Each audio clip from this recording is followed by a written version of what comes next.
Sini agak gerak. Oh, Bapak ini. Iya, udah mulai. Masa pakai sendal? Agak sore daripada Nggak ada harga sore, Bapak. daripada nggak pakai. Ini lah, yang penting dengar.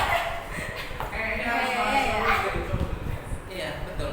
Besok kalau ada sepatu pakai sepatunya semuanya ya. Bagaimana mahasiswanya bisa? Bagaimana Ini Pak. Gimana? kita nyanyi? Iya. Iya, sambil nyanyi sambil dipersiapkan kalau Cirinya kamu. Mana gitarnya, Bro? Shalom. Sampai di channel. Shalom. Shalom. Ya, baik teman-teman. Orang ganteng. Kita memulaikan pembelajaran kita. mulai. Sebelum Masih kita chat sama orang memulai lain. pelajaran dasar-dasar Aku chat sama kamu? kita, Kan. saya sudah Aku chat sama Tison. Kan. Aku chat sama semua orang. Nyanyi apa ya? Ya, nyanyi dong. Oh, Lagu oke, kebangsaan. teman-teman, saya undang kita semua bangkit berdiri. Aku lagi makan. Dan kita menyanyikan lagu Tuhan beserta kita. Yes.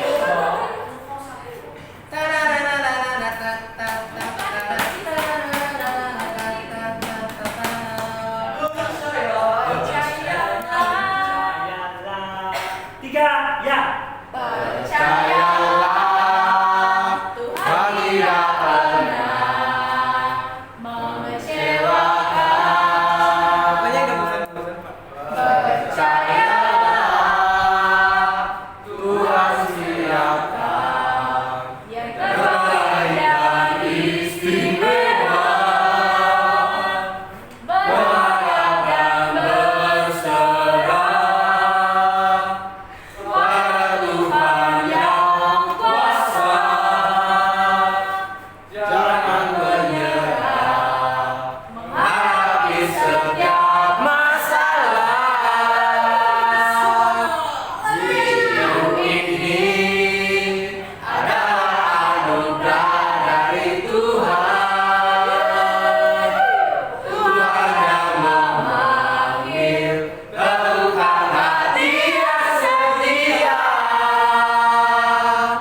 Berjuanglah mendapatkan mahkota dari Tuhan. Visi-misi yang sejati, hidup kudus, kuat kasih. Semuanya boleh sama-sama.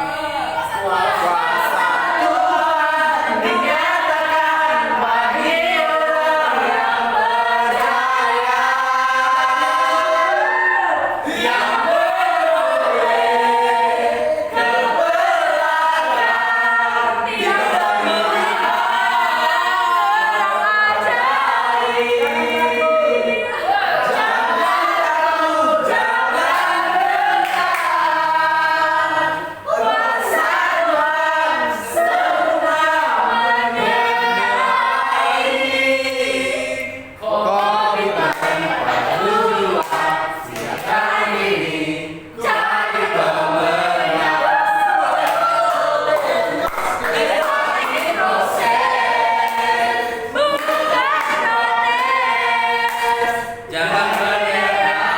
Meski kadang berat, Sebut bersukacita. Tuhan besertai kita.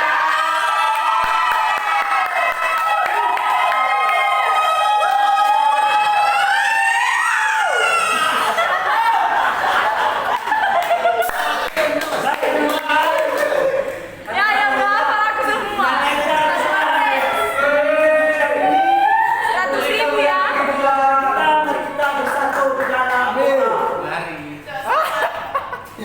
Allah Bapa yang bertata dalam kerajaan surga, kami sangat bersyukur Tuhan pada sore hari ini kami kembali bersekutu dan berkumpul di ruang kelas kami Bapa bersama dengan dosen kami baik Bapa yang akan mengajar kami pada sore hari ini.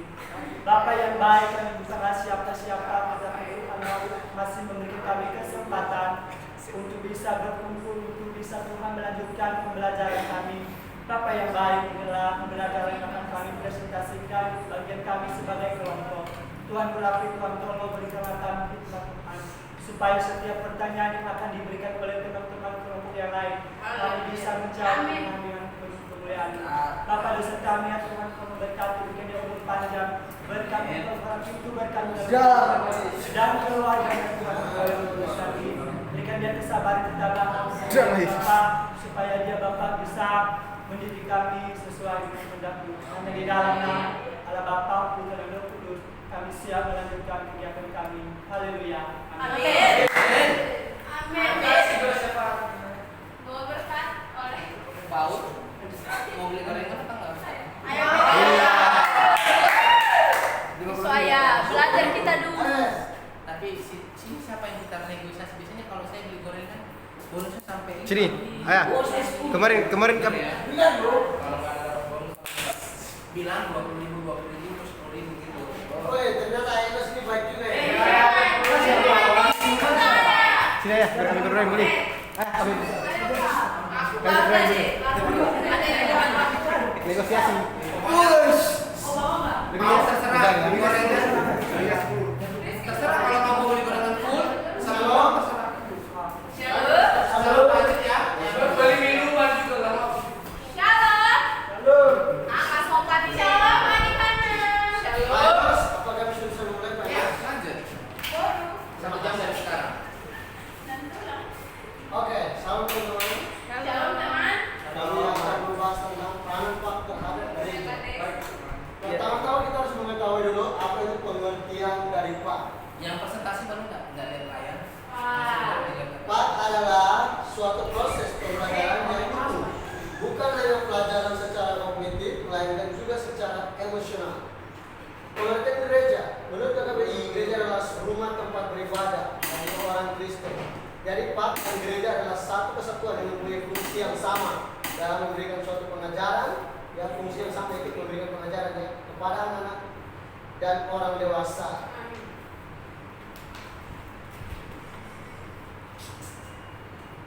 Peran gereja. Gereja sebagai peran gereja. Kalau Fitri yang baca boleh digeser supaya audiens bisa lihat. Shalom. Peran gereja sebagai pelaku pendidikan tanggung jawab untuk memberikan pendidikan dan pengajaran kepada setiap anak didiknya.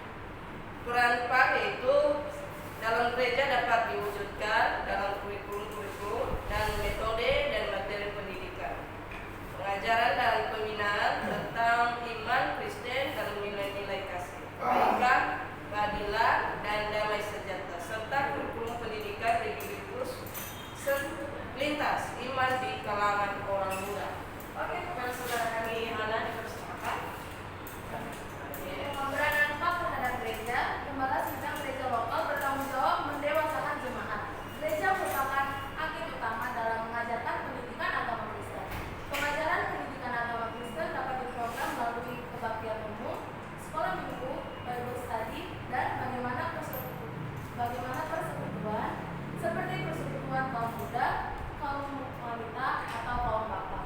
Salah satu bukti yang menyatakan bahwa hakikat dan pelaksanaan pendidikan agama Kristen ini berdasarkan pada Alkitab dalam Matius 28 ayat 19-20. Dari penjelasan ayat di atas, nyata bahwa Kristus memberikan perintah atau amanat bagi gereja dalam menjalankan visi dan misi di bidang pendidikan.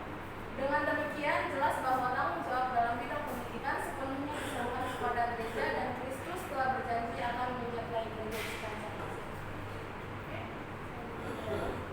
Lanjut, yaitu pertumbuhan gereja. Pengaruh pendidikan agama Kristen terhadap pertumbuhan jemaat dapat ditinjau dari dua aspek, yaitu pertumbuhan jemaat secara kuantitas dan pertumbuhan jemaat secara kualitas. Mengenai hal ini, maka menurut RAS, pandangan berpikir tentang pertumbuhan gereja, maka yang dimaksud di sini adalah pertumbuhan kuantitas dan kualitas dari gereja itu. Sebab keduanya saling terkait dan nilai yang satu lepas dari yang lain itu berarti kehilangan makna dan tujuannya. Di sini tadi kita telah membacakan tentang berpikir tentang pertumbuhan gereja. Yang pertama, pertumbuhan kuantitas. Pertumbuhan kuantitas ini adalah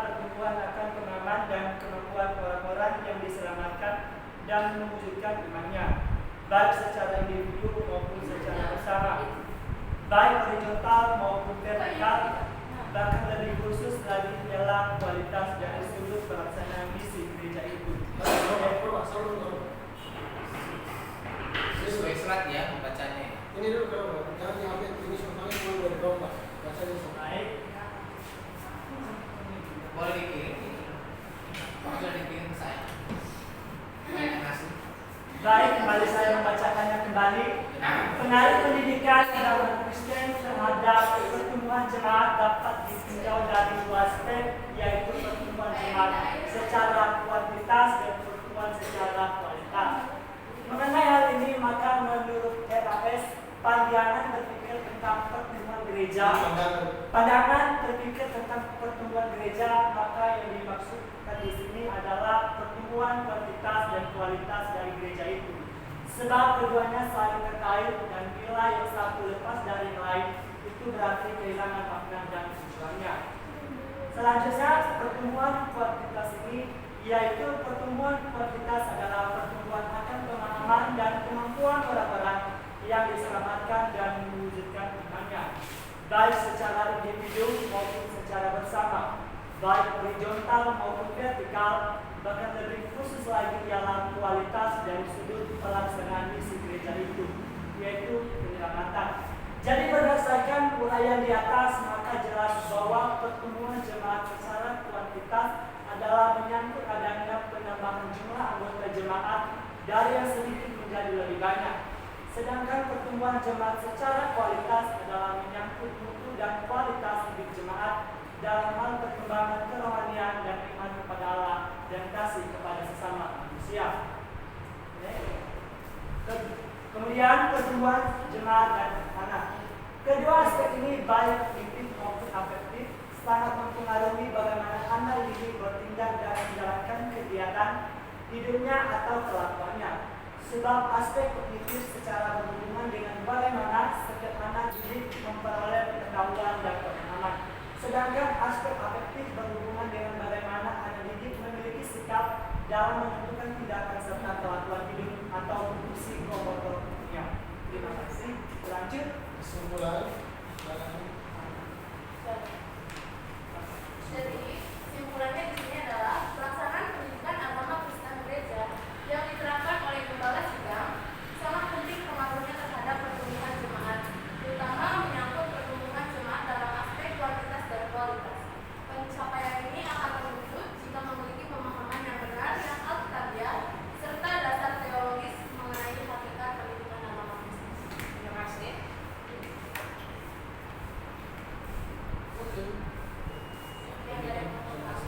Mungkin ada pertanyaan yang akan disampaikan. Yang pertama adalah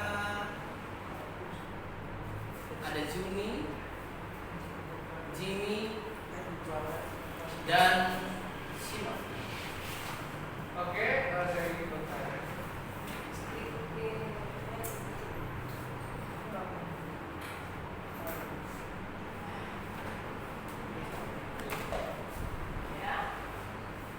Coba jelaskan kenapa anak jadi malas datang ke sekolah minggu. Coba jelaskan.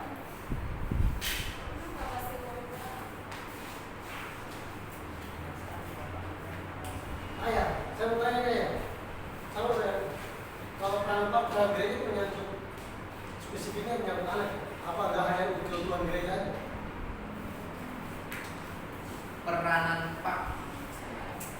Bukan penerapan, Pak Kak. Hah? Penerapan. Kalian sebenarnya peranan apa? Penerapan. Oh ya, Penerapan Pak di gereja. Penerapan Pak pendidikan agama Kristen di gereja. Menurutku menyangkut semuanya. Di gereja itu ada siapa? Next. Minggu, pemuda, remaja. Pertanyaan kedua. Enggak, ngomong dulu dong. Lagi. Masih Bang, ya. Lanjut deh. Pertanyaan kedua. Pak. Oke, siap. Jangan jangan gereja ya.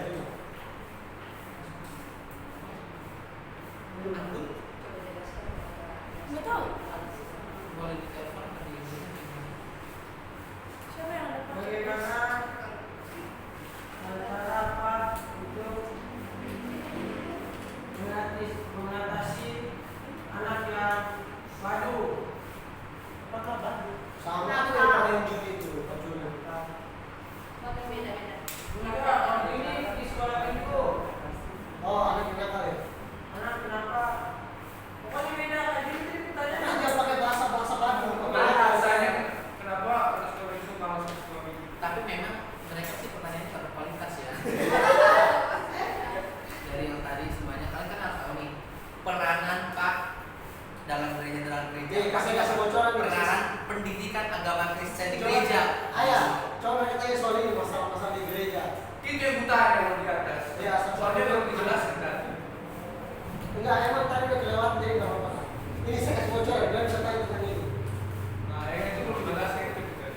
pandangan. Jadi kalian jangan terjebak untuk mempertanyakan ini. Jadi kalian ambil contoh kasus yang berkaitan dengan pandangannya.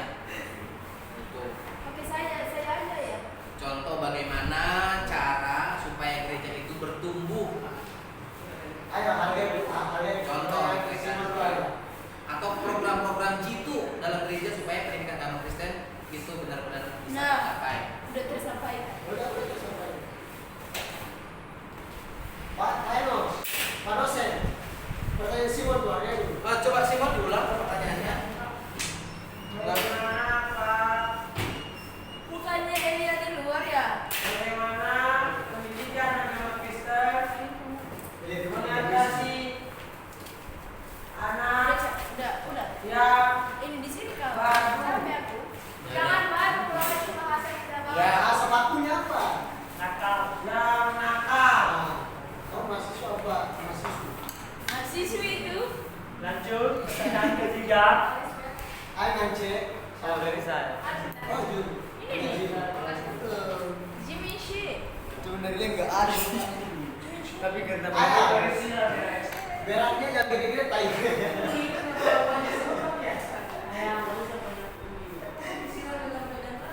Ayah jangan masuk fokusnya ayah. Ya kan lanjut ya. Enggak usah paksa dosen selalu mengayomi. Jangan gerak di situ ayah di Ayo lantai. Kak Jimmy. Aduh Tuhan. Kak Jimmy. Ayah. gampang aja sama aku. Kembali ke slide udah lihat. Coba selesai. Oke. Biasa juga bertanya. Kok nggak kelihatan? Oh itu. Tenang dulu. Berarti kalian nggak fokus lagi. Cepat kali bacanya tadi. Saya mau tanya. Penerapan Katison. Siapa ini yang mau bertanya? Si ini. Jimmy. Tenang dulu lah, baru ini. Kenapa lama banget? Bentar. Kenapa? Karena bisa di sini. Itu bisa kalian susun. Ya kan itu kelompok. Hah? Shalom. Oh, tadi tidak fokus ya sama penjelasan kami. Mana Pak Jimmy? Aku kayaknya ini. Oh ya, udah sama. Ada bawa buku dasar-dasar Pak enggak? Ya, cepat lah, Bos. Iya, abang lupa. Nih. Jimmy. Bentar salib. Oh iya, ini. Itu kan salah satu bukti yang menyatakan bahwa itu persekutuan seperti persekutuan kaum muda, kaum wanita, dan kaum bapa itu nggak bisa dipakai. Salah satu bukti yang menyatakan bahwa hakikat dan Kau pas pertanyaan belum bagus sih. pendidikan agama Kristen itu berdasarkan pada Alkitab. Sabar ya. Itu bukti apa sih? Itu coba terapkan salah satu buktinya dan Ini contoh-contohnya. Buktinya Seperti di apa? ayat Matius 28 ayat 29 dan 10 tuh. Ya kan aku nggak tahu. Ya udah ini udah tahu. Ayah, ini mereka seperti itu berbohong ya. Saya mau bertanya. Pertanyaan siapa tadi? Pertanyaan daripada Juni dan Simon karena hampir mirip. Jimmy apa pertanyaanmu?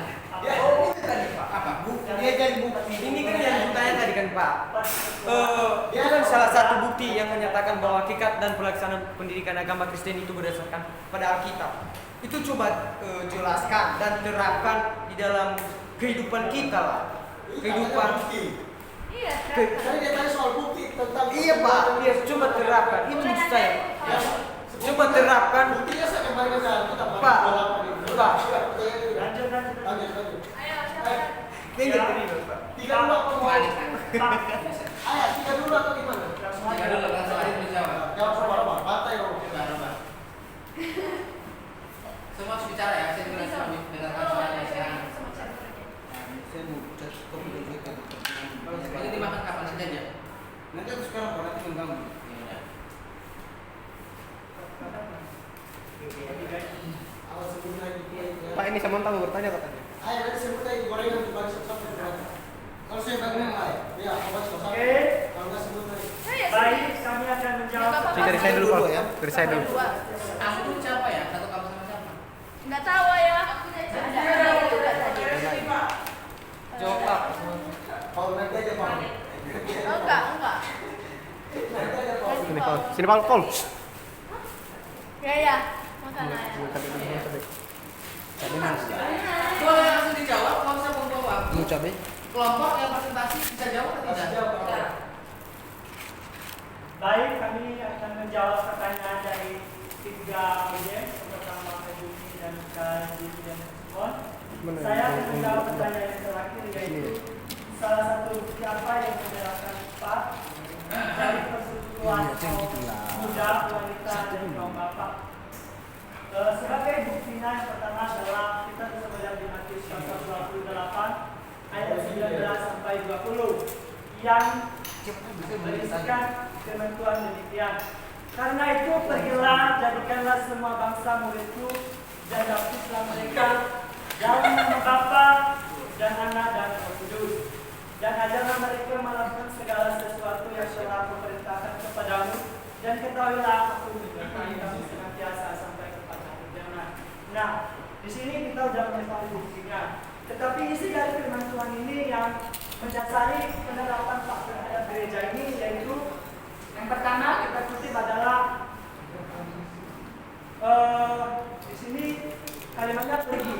Pergi di sini sama artinya adalah mengajar ya, mengajar dan menjadikan semua orang atau menjadikan bangsa itu sama artinya adalah menjadikan isi dari rangkupan jemaat-jemaat tersebut atau dalam suatu gereja. Di situ ada tadi 3 audiens, yaitu kaum muda, kaum wanita dan kaum bapak. Di situ apa yang kita lakukan adalah mengajar mereka tentang firman Allah.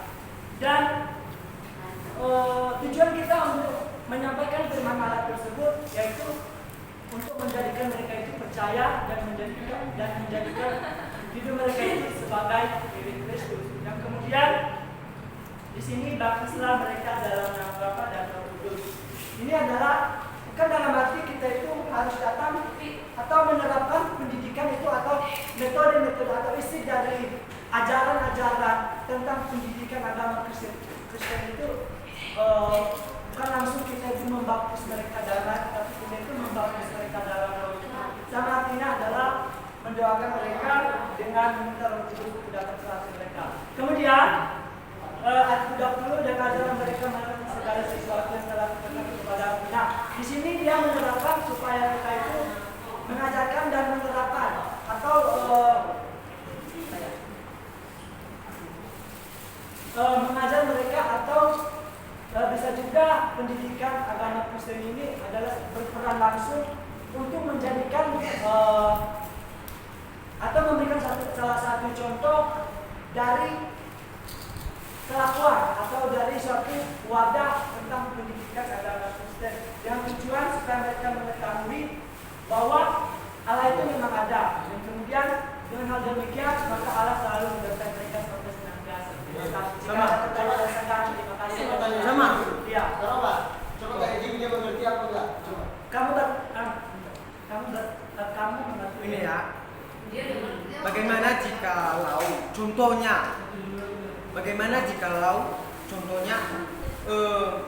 kalian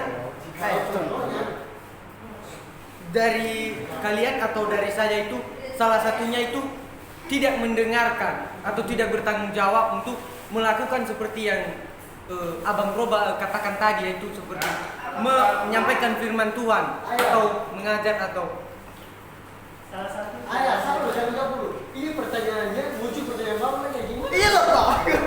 Tadi kan dibilang itu bertanggung jawab dalam itu tadi. Terus kan aku tanya lagi. Apa pertanyaan mau?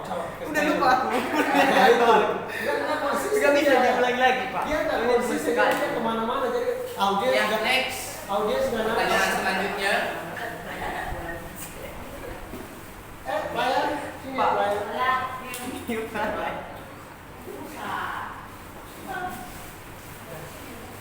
Enggak. Ayah makasih ayah. Kepada saudara Jimmy terima dengan jawaban kami atau tidak? Udah diterima yang tidak tawarnya. Terima kasih, Pak. Ayo, ada. Dia terima apa? Kan ada jawabnya sama. Baik, terima kasih. Ayo. Ya.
Pengajarannya kaku. Yang kedua, pokoknya kenapa tiap hari masuk? Yang ini ya. Bukannya masuk itu enak ya? Apa maksudnya itu ayah? Kok agak lain di pendengaranku? Apa itu tadi ayah? Bener dulu. Apa tadi?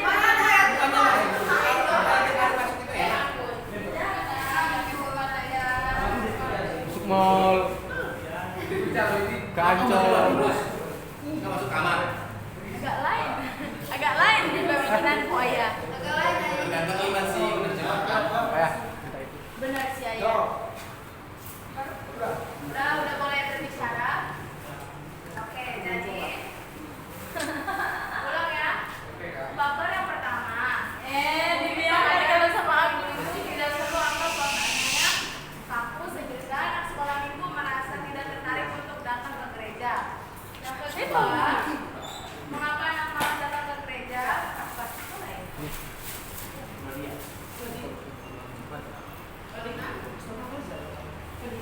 Mengapa anak malas datang ke gereja? Kita juga harus lihat dari faktor mengapa anak mau datang ke sekolah minggu ya. Ada juga kan anak-anak yang datang ke sekolah minggu karena disuruh orang tuanya. Formalitas. Ada juga yang bermain dapatkan uang jajan sehingga dia datang ke sekolah minggu. Mungkin karena faktor itu tidak terpenuhi, anak itu bisa juga menjadi malas datang ke sekolah minggu. Terus itu saja. Ada tanggapan? Bagaimana Kak Juni? Jika ada yang kurang dipahami, maka kita kembali menjelaskan. Kalau ada tambahan, Oke. Ini saya tambahkan. Mengapa anak sekolah minggu? Mengapa Sekolah minggu. Mengapa anak sekolah minggu malah ya? Mengapa anak sekolah minggu? Aku belum tahu. Nanti. Kalau akan berbicara itu aja. Mengapa anak sekolah minggu malah datang ke gereja atau ke sekolah minggu? Pertama-tama kita harus tahu banyak faktor. Pertama jarak. Yang kedua mungkin lebih ke guru sekolah minggunya membosankan. Yang ketiga karena kelamaan. Yang keempat karena godaan. Godaan di sini kita bisa melihat bahwa di usia yang bulat ke bawah ini, mau yang anak, di situ anak-anak sangat cenderung Yang ini. bermain. ini yang bulat. Dia mau pernah. Bergetar. Nggak apa-apa. Belajar konsentrasi di tengah keramaian. Yang banyak Yang presentasi aja mau lagi. Audiensnya loh Pak. Tapi merasa hati-hati. Oh, berarti ya udah. Gak boleh gitu loh Pak. Ayah, lanjut. Hanya loh, nggak boleh. Jangan lupa kembaliannya ini.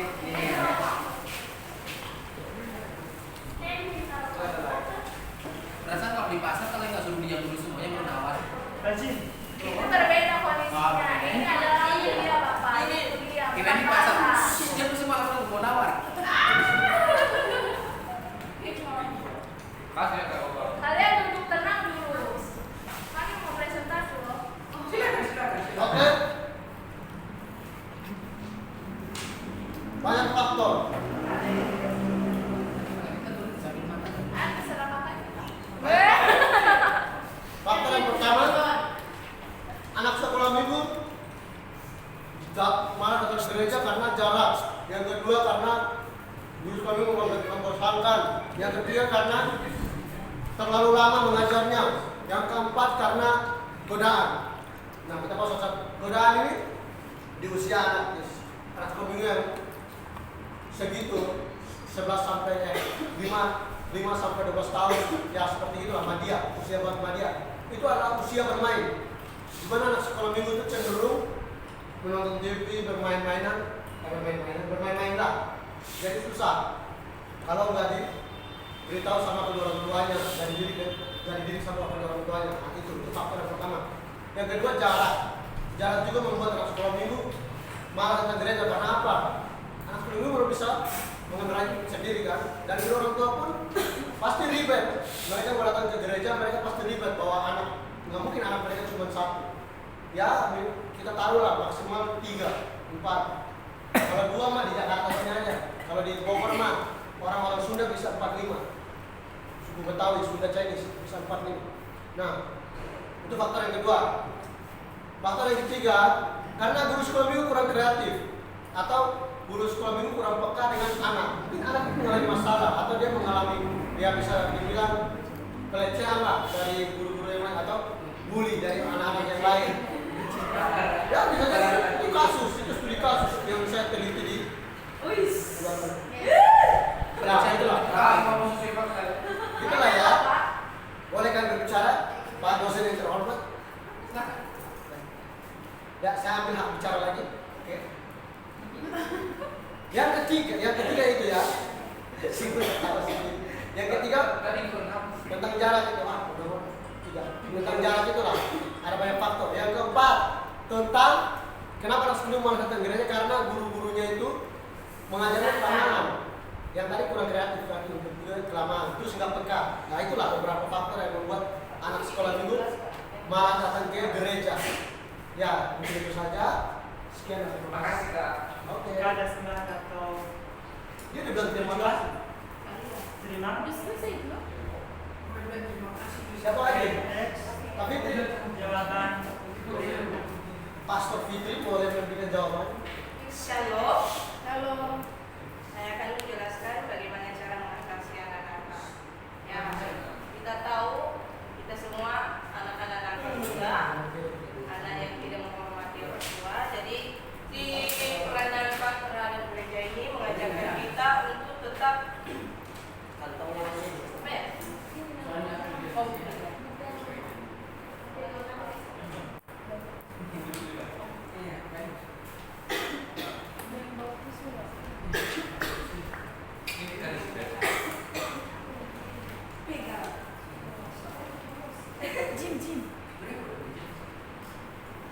apa ya?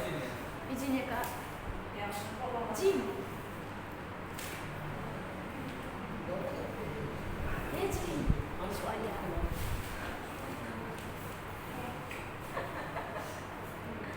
Masih Jim. Lina, ini.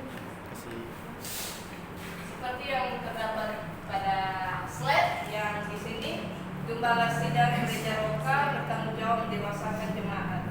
Yaitu gereja merupakan agen utama dalam mengajarkan pendidikan agama Kristen. Pengajaran pendidikan agama Kristen dapat diprogramkan melalui kebaktian umum, sekolah minggu, studi dan bagaimana persekutuan seperti persekutuan kaum muda, kaum wanita atau kaum bapa. Salah satu bukti yang menyatakan bahwa hakikat masalah pendidikan agama Kristen ini berdasarkan pada Alkitab Matius pasal 28 ayat 19 sampai 20. Di situ dijelaskan, dinyatakan bahwa Kristus memberikan perintah atau amanat bagi gereja dalam menjalankan visi dan misi di bidang pendidikan. Dengan demikian, jelas bahwa tanggung jawab dan bidang pendidikan sepenuhnya diserahkan kepada gereja dan Kristus berjanji akan menyertai gereja di sepanjang masa. Jadi kalau ada anak-anak sekolah minggu yang nakal, kita harusnya membina dia dengan baik, di mana kita merangkul dia dengan cara kita sendiri dan memperlakukan dia dengan baik supaya dia juga tertarik dengan yang namanya dalam gereja. Jadi kalau ada tambahan, Oke, bisa diterima. Siapa dulu yang bertanya? Simon. Simon. Cara bisa. Bukan Jimmy sih. Bagaimana pendidikan agama Kristen mengatasi anak yang nakal? Cara Pak. Ini. Kristen. Oke, cara guru sekolah minggu atau Pak dalam menghadapi anak yang nakal itu yang pertama, ya Simon yang terkasih dalam nama Yesus Kristus, kita yang terkasih, jemaat yang terhormat dan termulia, yaitu Tuhan kita Yesus Kristus. Nah, kita sedang jelasin kan. Oke, yang pertama itu kita harus melakukan pendekatan karena tidak ada apa ya? Karena kita harus apa ya? Mengenal dia baru dia itu dapat terbuka. Ya, anak sekolah minggu itu kita harus melakukan pendekatan, kita harus mengenal dia secara dekat. kita membangun membangun hubungan dengan dia. Artinya bukan membangun hubungan, artinya bukan itu ya, bukan dalam konteks yang lain. Artinya mendekati anak itu dan bertanya, mengajak dia berkomunikasi. Apa masalahmu? Apa yang membuat kamu kayak gini? Mungkin dia gambar dirinya lagi rusak, atau dari keluarganya mungkin salah didik dia, salah mendidik dia. Nah, bagaimana guru-guru Pak mengambil alih dengan ilmu yang mereka punya untuk apa ya? Untuk mengajari anak ini. Ya mungkin salah satunya kita kembali kepada Alkitab. Firman Tuhan berkata Matius 28, kita harus mengajarkan. Timotius 3 16 juga berkata kita harus mengajar, mendidik. Artinya kita harus mendidik anak ini. Kita harus memuridkan dia. Ya, dalam gereja itu istilah GC. GC itu artinya ada kelas-kelas gitulah. Di gereja saya ada. Jadi kelas anak usia segini itu kita bisa. Udah punya gereja. Hah? Udah punya gereja. Maksudnya gereja Saya punya gereja tempat. Amin. Secepatnya punya gereja. Maksudnya gereja tempat saya di Bogor itu. Nah, itu Tempat anak-anak saya melayani. diberikan kelas, ya, kelas anak, kelas remaja, kelas dewasa. Nah itu, dan umum itu ibadah raya. Artinya maksudnya gini, kita harus mengajar mereka kembali ke Alkitab lagi. Dan jika anak itu berubah bukan karena usaha kita, tetapi karena pengusahaan karya pengusaha berikan dia perubahan. Yang penting kita menjadi guru yang dapat menjadi panutan, dan menjadi teladan lah gitu. Oke, itu aja Kak Simon. Oke, makasih Rapison, saya sangat puas dengan Rapison.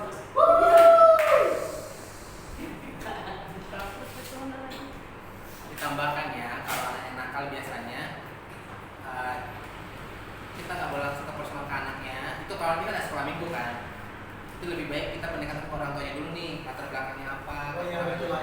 maksudnya orang tuanya dulu nih. Ini kita kasih tanya dulu, ini anak apa sih sebenarnya masalahnya di rumah? Apakah dia bermasalah sama papanya, sama mamanya, sama abang, sama adiknya? Kebiasaannya di rumah seperti apa? Itu. Setelah itu baru kita nanti bisa cari solusi pendekatan. Saya bertanya Pak, Ya. kan biasanya orang-orang udah sadar kalau itu salah. Waktu itu saya masih tetap udah tahu itu salah. Tapi saya masih lakukan. Nah, karena kamu memang sudah diracuni oleh si iblis. Sebenarnya kamu tahu dan kamu ada niat untuk bertobat, tapi pertobatan itu hanya sebatas di pemikiran, tapi tidak ditindakan. Karena begini, jadi kalau seseorang kan kamu kan tingkatannya bukan sekolah minggu kan pada saat itu kan. Kamu sudah remaja atau kamu sudah dewasa. Kenapa hal itu terjadi? Kamu hanya sekedar mau bertobat, mau berubah, mau meninggalkan, tapi tanpa ada aksi atau reaksi yang harus kamu lakukan. Gini, ketika kita melakukan dosa favorit, untuk menghindari itu kita harus ambil alih atau mengalihkan apa yang kita lakukan. Ya, jadi kamu kayak baca Alkitab, apa segala macam, supaya kamu Dosa favorit yang gimana Pak? Dosa favorit yang gimana Pak?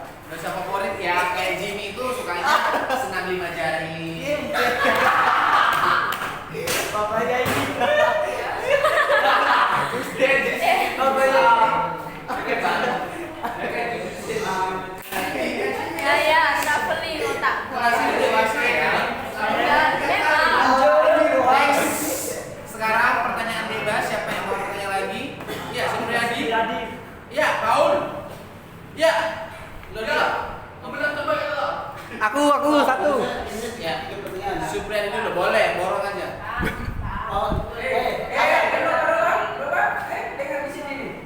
Kami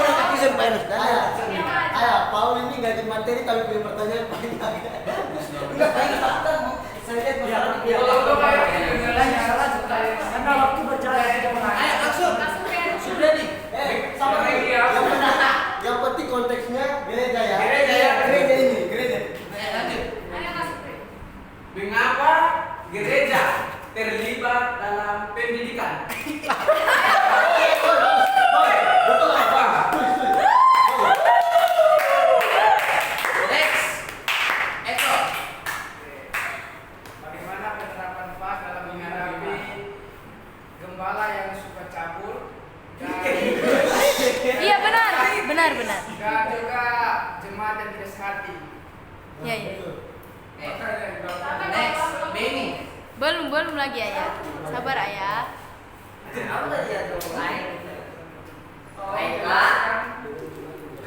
Ini kipas. Ini yang dinamakan kipas, guys. Ini Elia.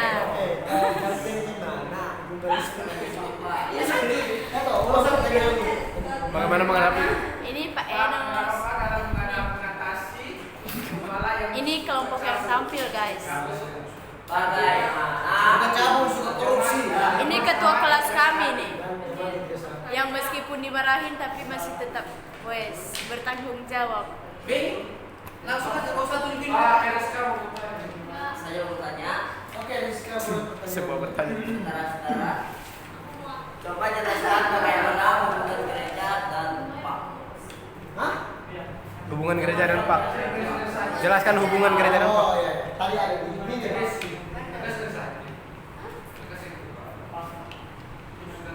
Siapa? Ya, Paul. Ya, kalau saya ada 3, tapi bisa dijawab. Nah, yang pertama, bagaimana peranan Pak dalam menghadapi masalah-masalah dalam gereja yang seolah-olah membuat gereja itu pecah. Itu bagaimana peranan Pak untuk menyelesaikan. Kedua, bagaimana peranan Pak dalam menghadapi doktrin-doktrin yang berbeda-beda. Maksudnya, Oke, 3. yang ketiga, Kan ada maksudnya itu. bagaimana peran Pak dalam menghadapi atau mendapat menyelesaikan aturan-aturan gereja yang seolah-olah menekankan jemaat sehingga jemaat tidak beri gereja. Coba tulis, coba. Sekretaris tulis, sekretaris. Pokoknya ini membuat aturan yang seolah-olah menekankan jemaat. Jadi jemaat itu merasa bahwa saya mau beri gereja, tapi karena ada aturannya, ada aturan dengan Pak. Jadi bagaimana peran Pak untuk menyelesaikan? Oke, siap. Langsung. Oh, berarti Jawab. pertanyaan mereka berkualitas kan ayah? Berkualitas nih, cakep nih. Cakep nih. Harusnya jawabannya harus berkualitas, jangan sampai pertanyaan berkualitas, tapi jawabannya nggak berkualitas. Yang ketiga, ya, bagaimana peran Kayaknya Pak kelas terhadap kita gelap banget. Dicatat ya, biar jangan berulang kali. Pak itu. Ya. Kenapa 2 kali berbicara? bagaimana peran Pak terhadap aturan gereja yang Membuat jemaat malah yang membuat jemaat terus merasa tekan sehingga jemaat itu tidak Pertanyaan ketiga. itu pertanyaan ketiga. Ini ketua kami, guys. Udah jelas. Oke, langsung. Pak, jawab Pak. Ini si Jimmy sama si Benny sama Supriyadi. Say hello dulu. Aturan itu menekankan sehingga Hello. mereka tidak beri gereja karena ada aturan yang Ini Kariska. Jelas. Ketiga atau jadi contoh. Nah, Jelas kalau ya? ini Kak Tiso. Jelas. Pak Enos, ini pengganti video Pak. Bagaimana Kayaknya nggak sehati. Saya jawab tadi tapi. Masalahnya nggak sehati Pak. Kalau nggak bisa jawab langsung kasih tahu ya. Sabata. Sabata itu. Selama apa yang Ini dosen kami ini.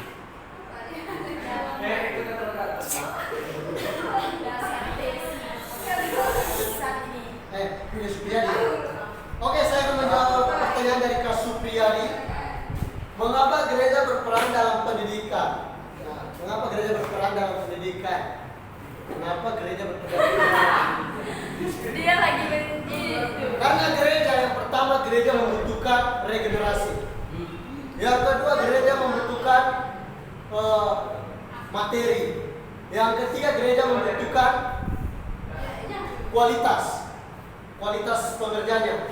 Ya, makanya jemaat harus diterjunkan ke dunia pendidikan. Contohnya dunia pendidikan saat ini kita berada, yang saat ini kita ikuti ini yaitu pendidikan teologi.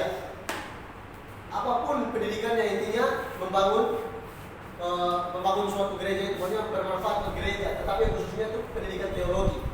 Ya, itu yang bisa saya jawab buat Kak Supri. Singkat padat dan jelas. Kemuliaan bagi Tuhan. Kemuliaan bagi Tuhan.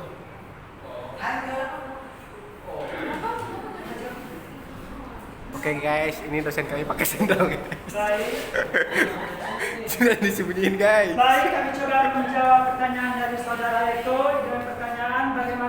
penerapan Pak dalam mengatasi gembala yang suka cabul dan jemaat yang tidak sehati. Elia tolong ya dikontrol suaranya. Di sini penerapan Pak dalam mengatasi gembala yang suka cabul yang pertama adalah Haleluya. Itu kamu mau bilang sama kita enggak? Itu kau. Ini meja saya. Taruh di kamar kalau kamu bahas ini. Sini aja kita Begitu aja ya. Yang tadi dari benar lagi. Iya loh ayah, dia sampai curhat tahu. Dia curhat sama aku kan. Aku sudah dimarahin sama Bu Esther. Kita masuk sama Pak Enos. Kita masuk sama Pak Enos. Serius saya. Tadi di chat. Hanya ayah yang begini. Ayah udah putar ini.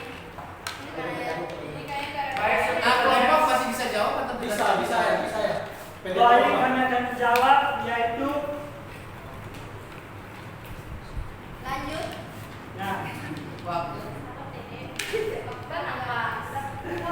nah di sini untuk sebagai penerapan Pak dalam mengatasi gembala yang suka cabul itu kita bisa melihat sama kerjasama teman-teman untuk membuka Alkitab yang terambil dari Galatia pasal 5 ayat ke-16 sampai yang ke-17 yang ditulis maksudku ialah hidup oleh roh maka kamu tidak akan menuruti keinginan daging. Itu pertama penerapan Paknya itu adalah mendidik atau memberitahu atau mengingatkan kembali bahwa hidupnya adalah seorang gembala di mana seorang gembala adalah yang Terima kasih, Paul. yang mengajarkan jemaat Makasih, Pak. untuk mengenal Kristus. Kemudian dengan memberitahu Paul, tersebut Elia. bahwa dia harus Kasih gaya kalian. menjauhi dan tidak Paul. mengikuti keinginan daging seperti sebab keinginan daging berlawanan dengan keinginan roh. Nah, jadi artinya adalah penerapan Pak dalam mengatasi Udah dari tadi dibilang baru dikasih gaya. mengatasi gembala yang suka cabul itu adalah dengan mengingatkan kembali dan bisa juga di outkan atau dilepas kembali. Kemudian jemaat yang tidak sehati. Untuk penerapan Pak ini untuk mengatasi jemaat yang tidak sehati ini adalah kembali dengan jawaban yang Kristen tadi yaitu bertanya langsung atau bertanya atau melakukan pendekatan terhadap jemaat tersebut. Apa penyebab yang membuat dia bertentangan atau tidak ingin bersehati dengan sesama jemaatnya. Nah, itu saja jawaban. Jika kurang tepat boleh disanggah dan jika juga berterima dengan lapang dada. Terima kasih. Dijelaskan lagi yang lebih tepat yang untuk Mendarat. Oke, shalom. Oke, pertanyaan dari Eto itu begini. Karena belum menjawab. Yang pertama, kita harus kembali kepada Alkitab. Ya, kita harus kembali kepada Alkitab. Di dalam Galatia 5 ayat 22 itu, ayat 16 lah. Bahwa perbuatan keinginan daging berlawanan dengan roh kan. Nah, apa yang sudah dilakukan oleh gembala ini adalah kesalahan besar. Artinya dia telah mengalami kejatuhan dan kejatuhannya ini dia akan sembunyikan. Bagaimana kita mengetahui kejatuhannya ini? Kita harus melakukan pendekatan lagi. Ya, bisa dibilang konseling. Kita harus melakukan pendekatan kepada dia agar dia terbuka. Kalau kita nggak melakukan pendekatan, kita jangan menghakimi.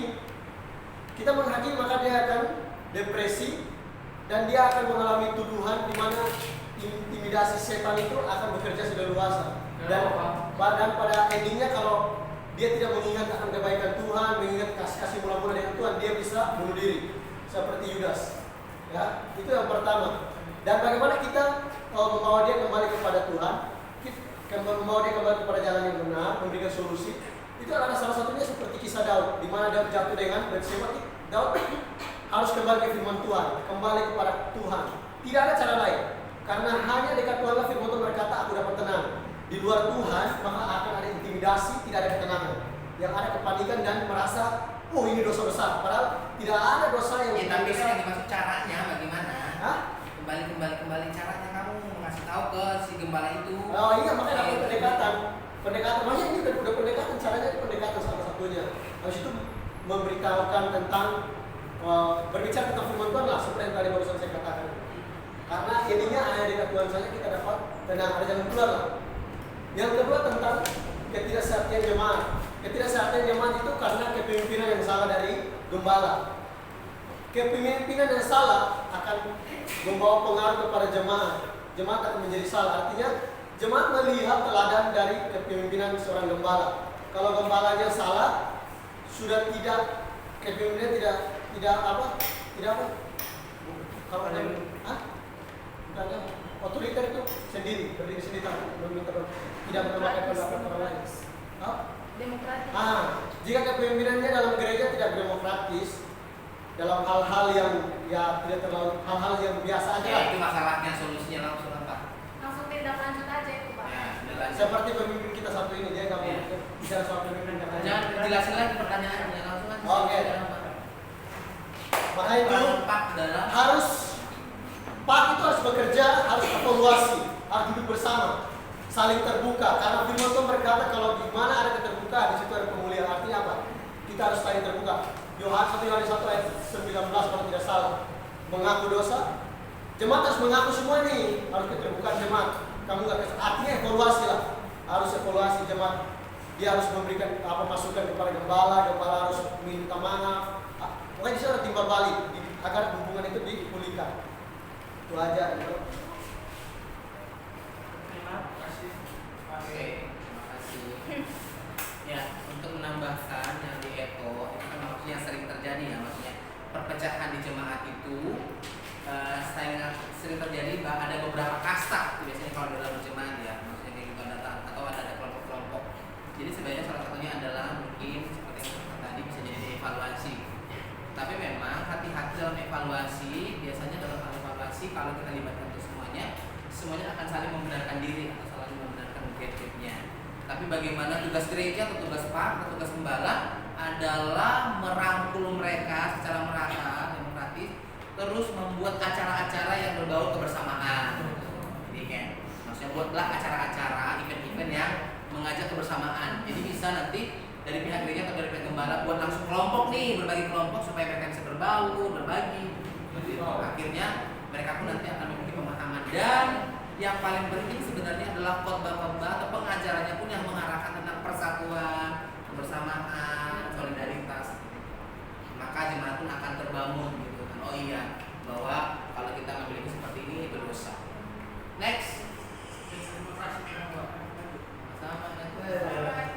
Hubungan Pak dengan gereja nomor 2. Pertanyaan siapa ini? Nomor 3. Ini. Oke. Ini kabinnya. Hubungan Pak dengan gereja kabin. Bukan. Satu lagi. Mundur. Maju. Mundur. Slide-slide cuma berapa biji? Banyak kayak. Biji itu buah ya. Ini bisa juga. Apa hubungan Pak dengan gereja? Nih, jadi Pak dengan gereja adalah satu. Jadi Pak dengan gereja adalah satu kesatuan yang mempunyai fungsi yang sama. Hubungannya adalah sama-sama memberikan pengajaran, mempunyai fungsi yang sama, yaitu mengajar anak-anak, orang dewasa dan anak muda dan orang dewasa. Gereja pun mengajarkan, Pak pun mengajarkan pada ujungnya pada akhirnya. Nomor 4. Terima kasih. Bagaimana kami perdebatan sebelum terakhir sampai terjadi? Ya, pas. Next. Makasih pertanyaan. Pas-pas saja yang mereka bertanya. Next. Soal berikutnya langsung. Oh, bantai. Tanggal 5. Ke Hana, bisa lah Hana. Hana dulu, Bapak dulu. Mana ya, Bro? Kau udah lupa. Oh, jangan berdebat lagi, langsung jawab. Baik, kami akan setelah menjawab pertanyaan dari Kak Paul dengan pertanyaan yang pertama yaitu peranan Pak dalam menghadapi masalah-masalah yang membuat seolah-olah gereja pecah. Di sini peranan Pak atau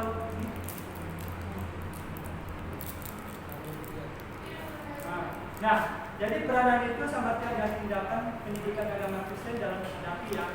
Nah, di sini tindakannya apa? Yaitu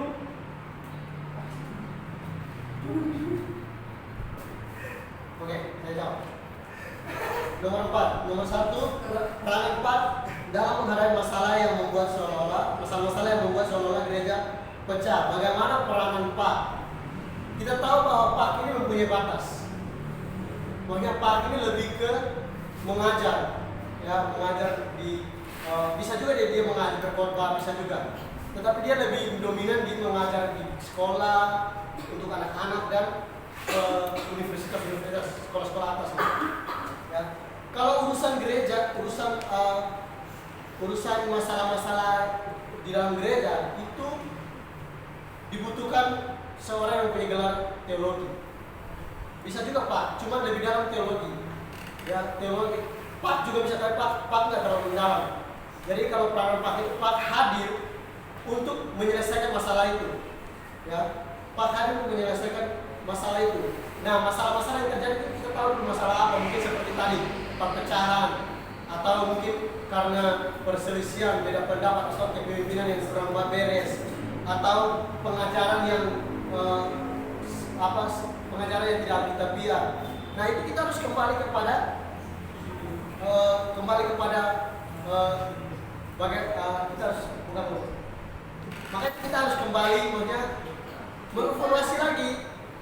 Ya, Pak hadir untuk mengevaluasi, maksudnya kenapa jemaat ini bisa hampir sudah membuat kubu-kubunya. Kita harus mengevaluasi apakah gereja ini sejauh ini gereja udah membaik, apa gereja makin memburuk, apa kepemimpinan ini udah membaik, apa kepemimpinan ini memburuk. Nah, Pak itu harus berperan aktif di situ. Pak itu apa yang sudah kita dapatkan dari pendidikan teologi atau sebagai guru Pak? Semampu kita harus kembali ke Alkitab. Ya, karena Alkitab sendiri adalah sumber kebenaran. Makanya kita harus kembali ke Alkitab. Kita harus menyelesaikan setiap masalah itu dengan berbicara bersama lah, evaluasi lah. Seperti perpecahan yang terjadi di jemaat Korintus, banyak orang melawan dari Alkitab. Makanya kita harus duduk bersama, endingnya evaluasi terus melakukan pendekatan, cari tahu. Kita kan seorang guru Pak kan, atau kita seorang gembala, kita harus turun ke jemaat, kita harus masuk ke dalam kehidupan jemaat, keluh kesah jemaat kita harus cari tahu. Itu aja sih, baru kita mengambil keputusan. Jangan ambil satu sumber, dua sumber, kita harus ambil satu sumber, semua sumber lah, baru kita lihat yang mana yang benar, yang mana yang benar, mana yang karangan cerita aja. Baru kita ambil keputusan dengan satu lagi hikmat Tuhan. Next. Ayo kasih dulu kalau pas. Terima kasih ya. Yang kedua, Paul, terima Paul. Tanya ke Paul dulu, kan perlu kuasa. Nanti pengen luruskan. Ya. Jangan terus tanya, ada berapa di sini. Soalnya dia tahu potensi kalian. 2. Menghadapi doktrin yang berbeda. Oke, menghadapi doktrin yang berbeda. Yang penting jangan sampai gereja itu tidak mengakui Yesus. Oke? Mau berbeda-beda doktrin tidak apa-apa, tetapi satu pondasinya Yesus Kristus. Yang terjadi saat ini adalah kenapa jemaat mengalami perpecahan karena berbeda doktrin. Kenapa? Dalam Galatia lagi, kita kembali ke Alkitab, dalam Galatia, Roma kalau enggak Efesus. Di mana bukan Efesus, Yohanes kalau tidak salah. Di mana firman Tuhan sendiri berkata, aku datang kepadamu dengan manusia duniawi. Apanya? Dengan manusia duniawi lah, apanya? Dengan manusia karakter duniawi lah. Saya lupa firman Tuhan dulu. Kata tanya. Artinya gini. Ada gereja yang punya porsinya masing-masing, ya. Yang punya porsinya masing-masing. Contoh nih, tangan punya porsinya untuk bekerja, untuk memerhati kiri, kaki punya fungsi lah, porsi, yaitu untuk melakukan sesuatu, ya. Pokoknya itulah ibaratnya. Makanya Tuhan Yesus berkata, firman Tuhan berkata, gereja itu ibaratnya seperti tubuh Kristus, kaki, tangan dan semuanya. Yang penting kepalanya tetap Kristus. Berbeda-beda, kata kapal tetap satu. Tara biji minum. Next. Yang penting itu kapal, kita harus memberikan makanan yang sehat. Pokoknya kalau gereja sebelah doktrinnya salah, kita harus ajar jemaat kita. Next. kita harus lihat kembali ke Alkitab dan jangan menghakimi orang lain. Yang penting bertumbuh. Bagaimana Pak ada? Yang ketiga, terdampak terhadap aturan gereja yang membuat jemaat merasa tertekan. Ya, ini kalau atau paham aja.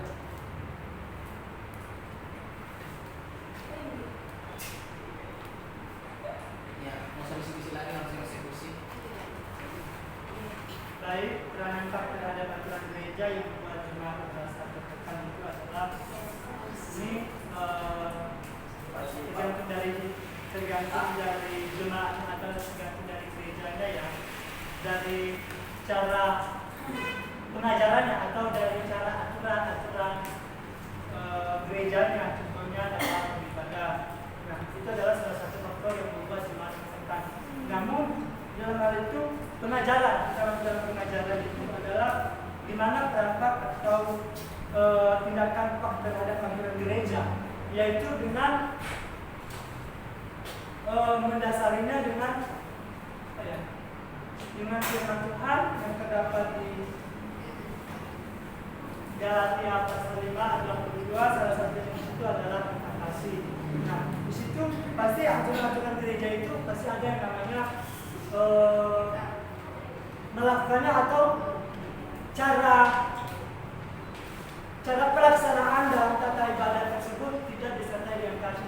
Contohnya adalah pengajarannya kayak menyinggung atau cara pengajarannya tidak menjurus pada kerohanian. Kemudian di situ juga adalah tindakan dalam aturan itu adalah disertai dengan rasa sungguh-sungguh dalam pengajaran. Tetapi jika berat kepada aja baru yang kata sampai kok.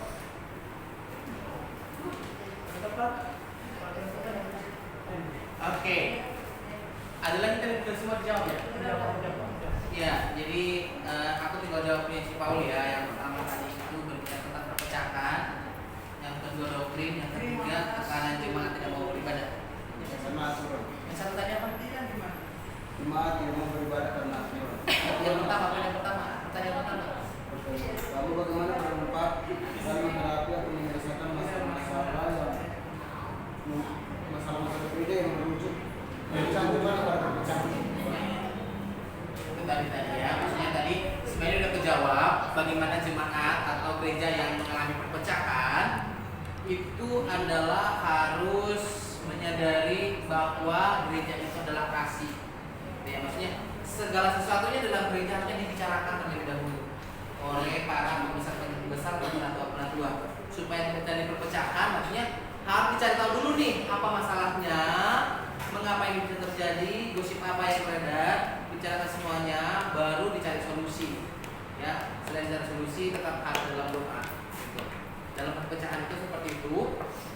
Makanya tadi untuk kalau ini perpecahan biasanya kan perpecahan gereja banyak ya. Jemaat pada jemaat, keluarga pada keluarga, atau jemaat pada pendeta, atau sesama pendeta, kayak gitu banyak sekali. Inilah pentingnya, memang karena ada beberapa gereja sangat jarang sekali mengadakan evaluasi atau pertemuan membicarakan perkembangan gereja. Jadi sebenarnya seharusnya ada nih isu-isu yang beredar saat ini apa. Setidaknya minimal 1 bulan sekali ada evaluasi atau ada rapat khusus para penatua.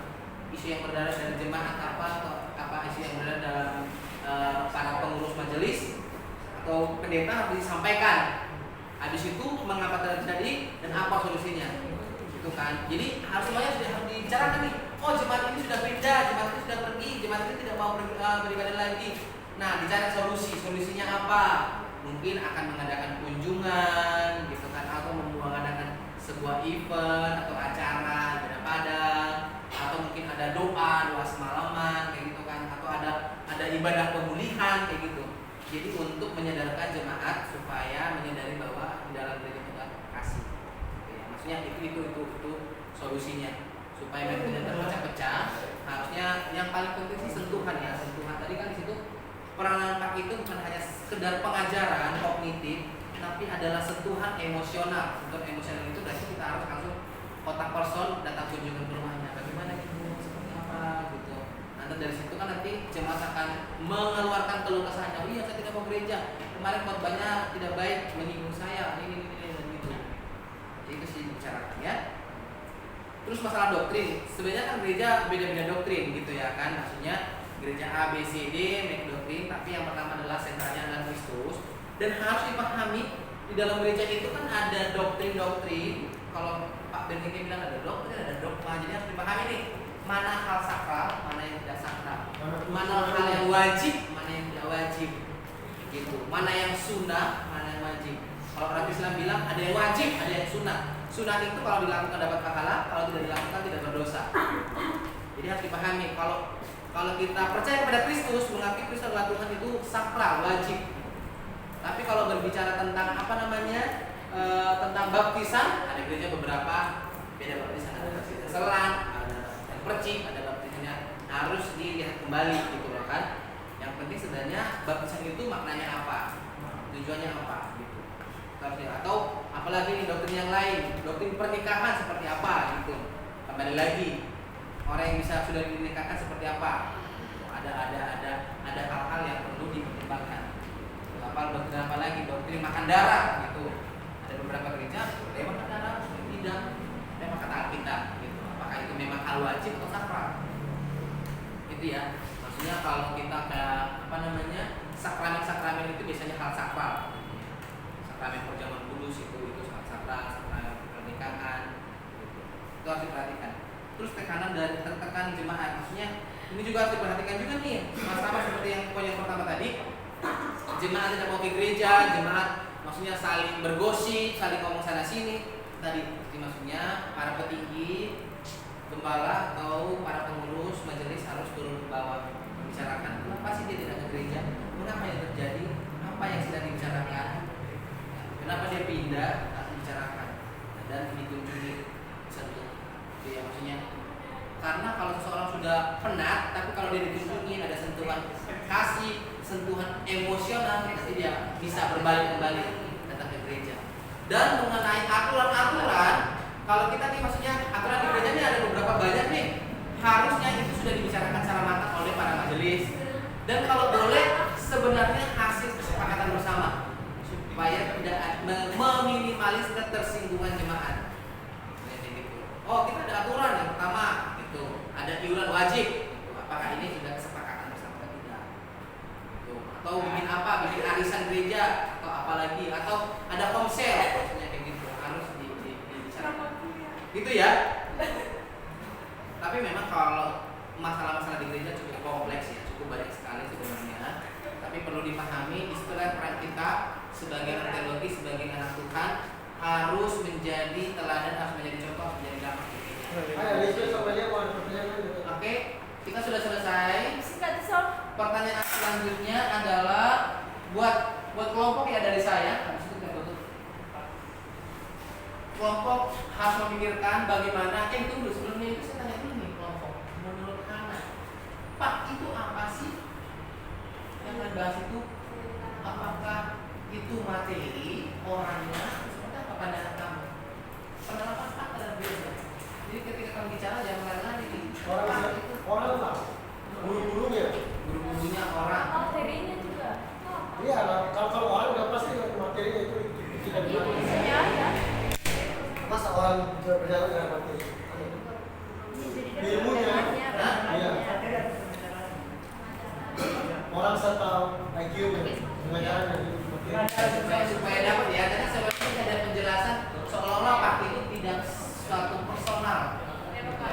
Tapi pertanyaannya adalah kalian sebagai anak teologi dalam sebuah gereja kan ada di gereja, ternyata pendeta atau gembalanya itu tidak memiliki pendidikan tentang Alkitab. Banyak dong.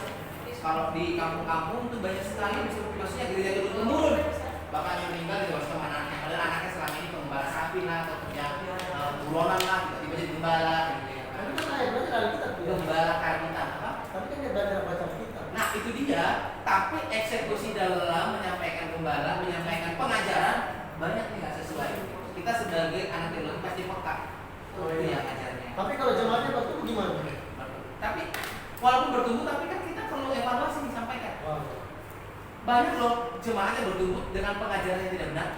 Karena memang ada sentuhan kasih. Contohnya Maksudnya kita puji Tuhan, bahasa Allah itu pasal haleluya haleluya.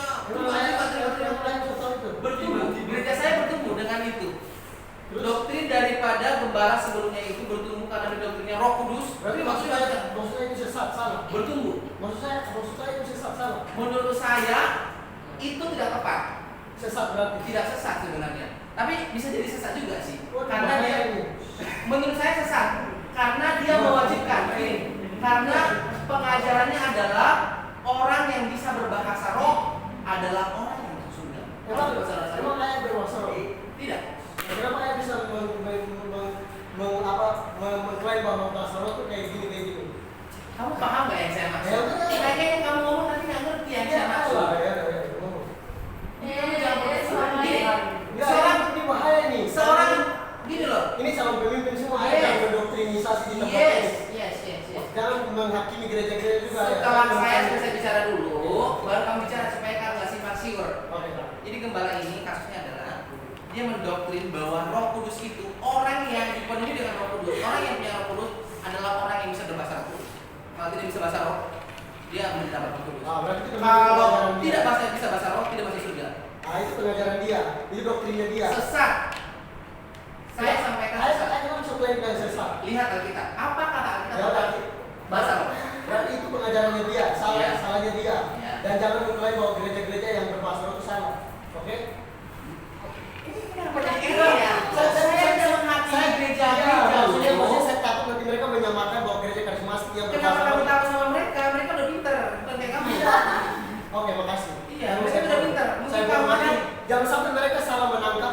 Dengan tidak sengaja ayah mendoktrinisasi bahwa gereja Tuhan itu Kita yang berdoa dulu kayak yuk. gini. Benar. Tapi gereja yang karismatik itu harus diwaspadai karena banyak pengajaran. cepat ayah. Bahaya ini ayah. Nanti aja. Ngerti nggak sih? Gimana bisa? Saya udah bilang gereja Jelaskan loh. sekali lagi dulu. Ya, Tison, saya bicara dulu Ya. kalau kamu nanti ngomongnya. Maksudnya letaknya jangan kamu Oke, bilang saya paham itu kembali ke pengajarannya gereja Iya. ayah. Udah, itulah, saya udah tahu.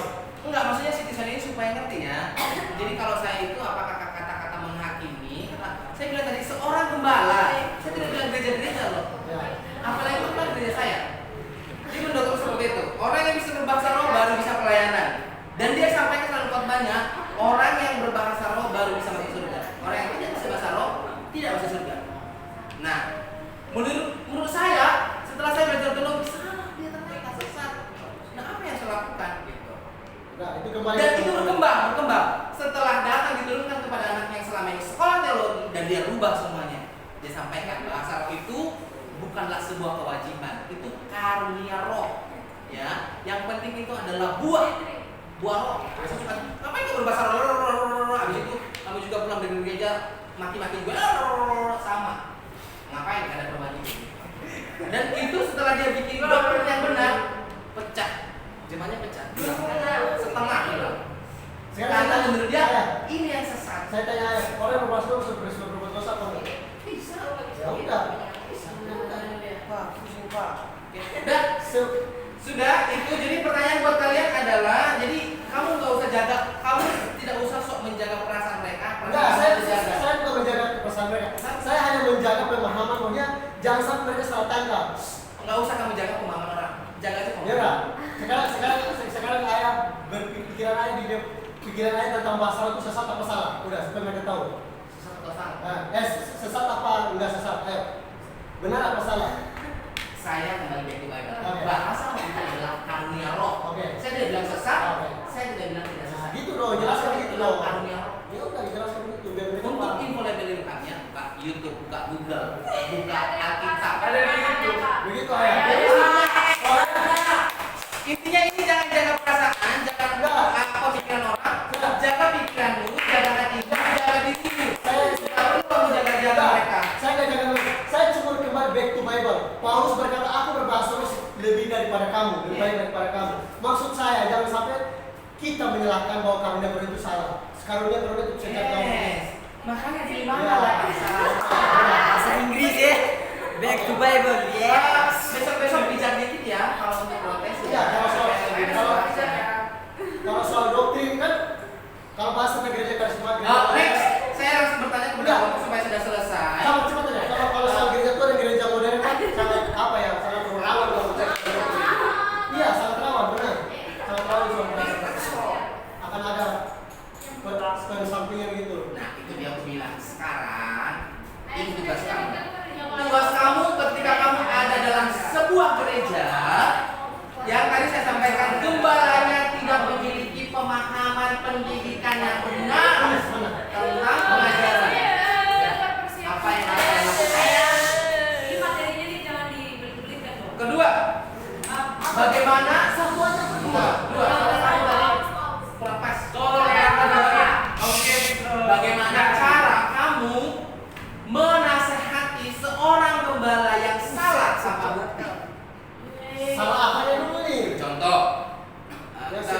yang signifikan. Contoh nih ya. Elia, seorang gembala, terus dia melakukan pelecehan seksual kepada jemaatnya Lisbeth. Oke. Dan itu Nggak bisa. Contoh nggak, kalau contoh jangan pakai contoh yang itu di sini ya. Rawan ya. Jadi sampai Wah, bahaya ini. Yang nonton ini lihat ya, dosen kayak ini harus dievaluasi. Bahaya tuh. Kita lo bedanya di sini ya saya. Bahaya. Kecuali maksudnya karena saya tahu maksudnya kecuali ini kayak di gereja nggak boleh. Tunggu. Ini bisa kamu kesalahan dulu. Saya pegang. Bapak, tahan dulu. Tadi apa? Tanya aku Bagaimana cara kamu Di sini udah tahu. menghadapi gembala? Ada air nggak? Siapa gembala di Baik, Tison sudah jelas ya. Udah itu. Oke, intinya tentang Udah tahu Tison. Coba tanya Tison. Apa pertanyaan saya udah? ayah kasih pertanyaannya dulu. Saya pikir kamu ya. Jangan bicara. Kalau saya bicara, kamu saya bicara. Oke, baik. Jangan etiket kamu. Ya. Yang penting jangan pakai contohnya ya. Jaga etiket kamu. Oke, baik. Nanti setelah saya bicara, kalau ada hal yang tidak baik, kalau sampai Oke, ya. ya, jaga etiketnya ya, supaya moralnya ada sedikit. Ya. Nah, seorang gembala melakukan namanya perzinahan atau pelecehan seksual kepada jemaatnya, tetapi tidak ada bukti. Kenapa? Ketika nanti orang yang mau menghakimi atau orang yang menegur kamu melakukan perzinahan, terus gembala akan bilang mana buktinya? Pertanyaannya. Kamu pencemaran nama baik. Pertanyaannya, apa yang harus kamu lakukan? Apa solusi, apa tindakan strategi kamu untuk menasehati gembala ini tanpa ada ketersinggungan? Tapi kamu harus luruskan, harus terbuka dan bertobat. Apa cara kamu? Dalam relasi gembala ini. Pertanyaannya itu. Apa yang harus kamu lakukan? Ini ayah kok pertanyaan itu. Cari bukti. Ya. Ayah kok pertanyaan itu. Tapi enggak ini ada kasus ada terjadi. Ya udah ya bentar. Tapi pertanyaannya itu jadi. Nah, makanya itu tadi pertanyaannya itu. Udah dong. Ini sebagai contoh pelecehan ya. Yang lain juga contohnya makan uang jemaat. Tapi maksudnya mana buktinya? Jemaat tahu nggak? Tapi kan jemaat kan berkata kan, kayaknya ini uang persembahan kemana ya? Kok dipakai ya? Kok dibeli motor baru ya? Kok di jalan-jalan ya? Keuangan bisa jadi. Politik uang namanya. Boleh ke mencuri uang jemaat bisa, boleh apa namanya pelecehan juga boleh. Tapi nggak ada bukti. Kayak jemaat kan mereka-reka. Ada bukti nggak? Kira-kira ayah mau ambil contoh di gereja mana? Nggak usah. Nanti tersinggung gerejamu. Oh, Nggak usah. Karena kamu kan punya jemaat, tadi punya gereja ya. Ayah mau ambil contoh di gereja terdekat. Kan tapi besok kalian jangan sok ngaku-ngaku punya gereja ya. Saya nggak suka kalau kalian punya gereja saya udah punya gereja. Jadi di gereja saya melayani, di gereja saya bersembahan. Jadi jangan ngaku-ngaku gereja saya seolah-olah punya gereja, gitu ya. Kalian saksi ya cepat atau lambat saya